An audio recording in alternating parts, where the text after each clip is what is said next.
सूर्य भी उत्तरायण की तरफ बढ़ रहा है, इसमें कोई संदेह नहीं। और देखिए यहाँ पर अभी मैथिली शरण जी हैं। अब अगर मैथिली शरण उपस्थित हैं और विष्णु जी भी हो तो पंकज अर्थात कमल खिलना में स्वाभाविक है।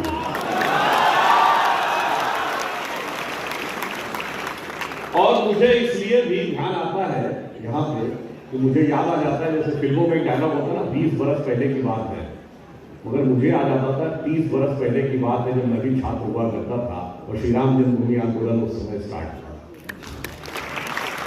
मुझे आप लोगों को देखकर वो स्मरण आता है और यह भी ध्यान आता है, मैं अप्रैल 1987 में, विष्णु जी को याद होगा, ताला खुलने के बाद मंदिर निर्माण के संकल्प को लेकर अयोध्या में एक रैली हुई थी। मैं बालक के रूप में उस रैली में भी गया। 9 नवंबर 1989 को जिस दिन शिलान्यास हुआ था तो हम लोगों को भी दायित्व दिया गया था, इतनी जगहों पे शिला पूजन कराना था। तो हम लोग संघ में थे और संघ के भिन्न भिन्न दायित्वों का छात्र जीवन में निर्वाह कर रहे थे। तो मुझे 4 छात्रावासों में शिला पूजन कराने का दायित्व भी करने का सौभाग्य प्राप्त हुआ। अब जब हम लोग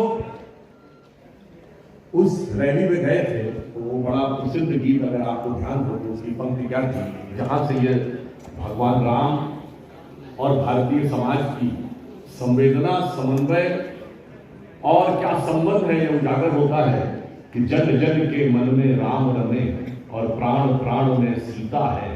हर हृदय की धड़कन रामायण, पग पग पर बनी पुनीता है। यदि राम नहीं है श्वासों में तो प्राणों का घट गीता है। तो हम लोग कहते थे, इसलिए नरनाहर श्री पुरुषोत्तम का हम मंदिर भव्य बनाएंगे, सौगंध राम की खाते हैं हम मंदिर गरीब।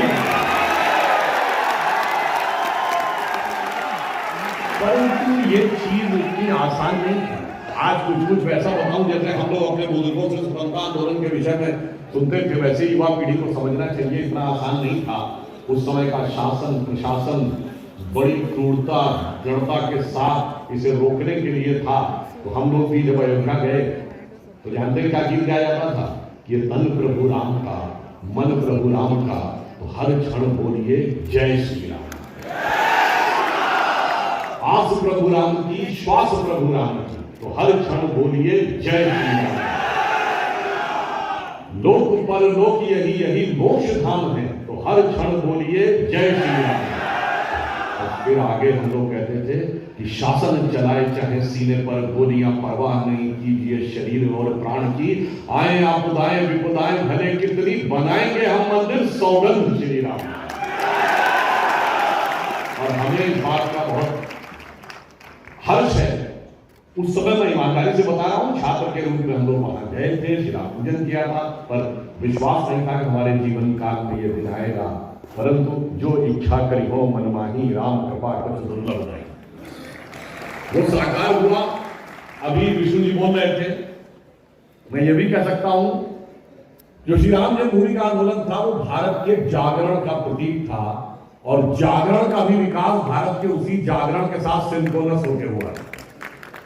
मुझे याद है 30 अक्टूबर 1990, आज की पीढ़ी को निश्चित रूप से यह पता होना चाहिए कि ये कितना कठिन था।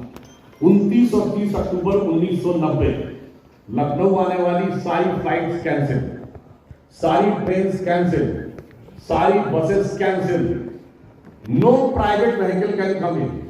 प्राइवेट गाड़ी से भी नहीं जा सकते, केवल सरकारी गाड़ी जा सकते हैं। और उस जमाने में इंटरनेट तो था नहीं, एसटीडी फोन से दूसरे शहर में बात हो सकती थी, और एसटीडी लाइन ब्लॉक, केवल सरकारी एसटीडी लाइन चल रही थी।